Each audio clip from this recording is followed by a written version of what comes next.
Last week I shared about deep conversations with our littles, and this week I'm turning our attention to adult conversations and with what COVID has taught me about having hard adult conversations.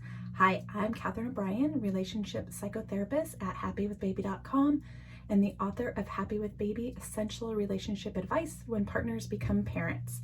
And COVID has taught me that having hard conversations requires five key components. The first one is transparency. We have to be forthright about events or updates, like having been exposed to someone with COVID that could potentially impact our relationships and what we're all trying to achieve together. The second one is honesty. We really have to be unafraid to share how we're feeling and what we need. Working from home, a lack of privacy from those we live with, or isolation from actually living alone, anxiety because of the virus, or even financial insecurity. All of these have made honesty almost unavoidable to an extent. The third one is specificity. I got that right this time. Matters of survival don't leave much room for gray area. Wearing a mask but only covering our mouth and not your nose isn't exactly what is meant by wear a mask, for example. We need to be clear by what we mean, about what we mean.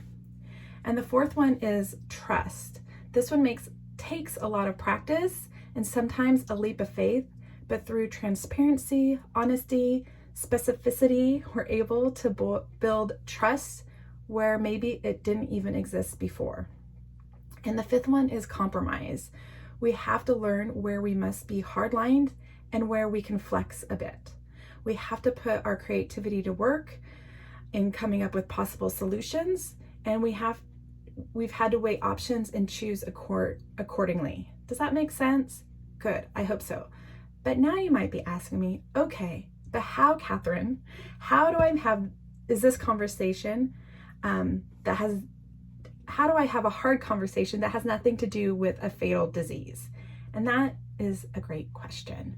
So let's take something I hear about frequently, chores, to simplify and illustrate what I'm actually talking about. For instance, it's very easy to assume that everyone was taught to handle kitchen cleanup the same particular way, or that there's only one right way to do it. In fact, it can be a bit of a shocker when you first move in with your partner, only to discover that their own way of doing or not doing things. So let's say you have a partner that doesn't mind washing dishes, and actually you always kind of count on them to do it each morning before getting ready for work, but they never seem to clean the counters or the dining table. Why? And why don't they just do it in the evenings while you're giving the baby a bath, rather than letting the food scraps dry out and get stuck to the plates? Don't they realize the job is so much harder the longer you wait to do them? And you hate that the kitchen cleaning never seems finished. And maybe you start to judge how they were raised. Did their parents not teach them better? There's no way your parents would have ever let you off the hook without disinfecting the dining room table with lemon-scented spray cleaner when you were young. And you can still see those intimidating looks as they hovered over you till you finished the job like it was yesterday.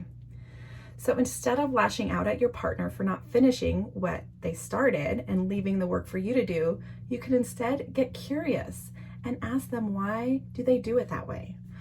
Then you could learn that for them, maybe washing the dishes in the morning before the rest of the house has risen for the day is quiet time.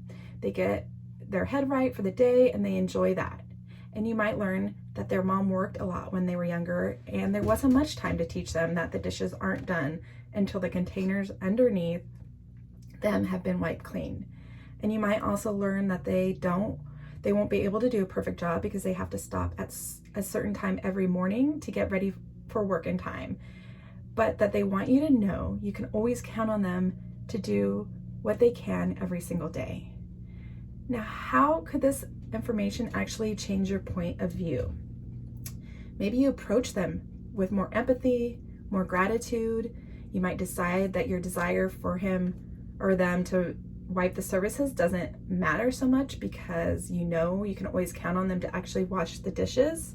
You might be able to share your own experience so that they can understand where your frustration comes from. And maybe instead of having every surface in the kitchen spotless and clear isn't realistic, but maybe you both agree that you could always do one surface in the kitchen that is always kept clean and clear of clutter. So you can always know you have one space to prep food or eat that doesn't take the extra workload beforehand. So in the scheme of things, you probably will have, bigger, more challenging issues to deal with throughout your adult life than just how the dishes are done.